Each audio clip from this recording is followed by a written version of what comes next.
I was called to go to a mare that was having difficulty foaling. There were cars up on cement blocks with no wheels, and there was a simple strand of barbed wire.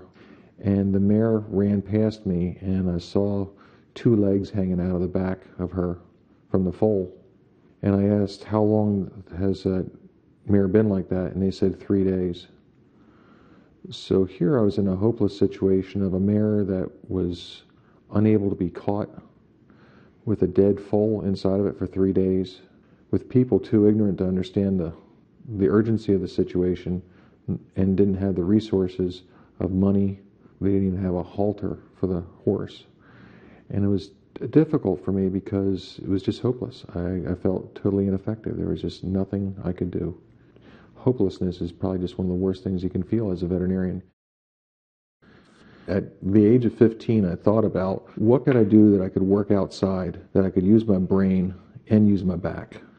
And so I started thinking about options, and option 1 was to be a field engineer, option 2 was to be a surveyor, and option 3 was to be a large animal veterinarian. If you get philosophical about the horse, civilization was built, somebody said it once, civilization was built on the skeletons of horses. In general, they're kind, they like touch. You can brush them, they respond to you, they're wonderful to look at. Nothing's finer than to see a bunch of horses run across a field or watch horses perform. So there's something magnificent about a horse. And I just don't think there's a neater animal to work on. There's not a lot of margin on a horse. So if you look at the strain of a tendon, of one of the flexor tendons in the front legs, they tear or break down at 20% strain. And when a horse is in full racing gallop, they're at 17%. So there's very little margin left.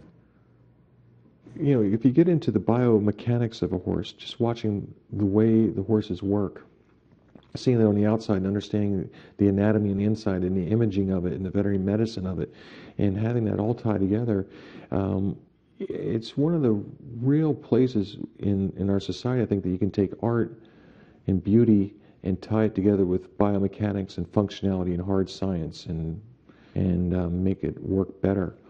And it's a neat seam of all those things together, and I think that's what makes working on horses such an interesting place to be.